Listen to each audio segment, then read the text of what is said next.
Seorang pria di Kabupaten Maros, Sulawesi Selatan, Sulsel, bernama Rizal, 33 tahun, meninggal dunia saat proses adat Angaru di sebuah acara pernikahan.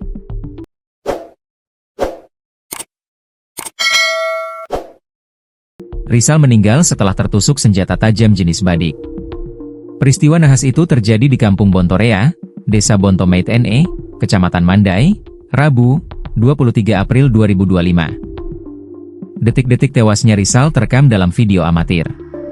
Dalam video yang beredar, tampak sejumlah pria mengenakan pakaian adat melakukan tradisi Angaru sebagai bentuk penghormatan kepada mempelai pengantin. Tetapi, di tengah ritual, Rizal langsung jatuh tersungkur.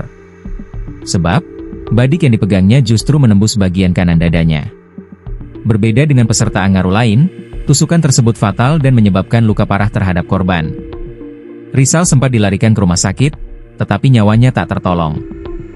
Jenazah korban kemudian dimakamkan pada Kamis, 24 April 2025. Kanit Reskrim Polsek Mandai, Ibda Radius Lulunbara, mengatakan bahwa pihaknya langsung menuju lokasi setelah menerima laporan untuk kemudian mengamankan sejumlah barang bukti.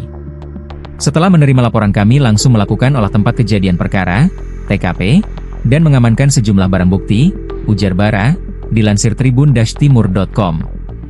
Disebutkan Bara bahwa para korban dan peserta Angaru lainnya merupakan keluarga dekat.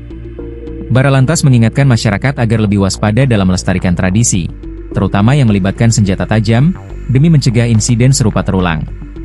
Kami imbau masyarakat agar lebih berhati-hati dan tidak mengulangi kejadian serupa yang bisa menelan korban jiwa. Ini memang bagian dari tradisi adat, tapi harus tetap mengutamakan keselamatan, jelasnya.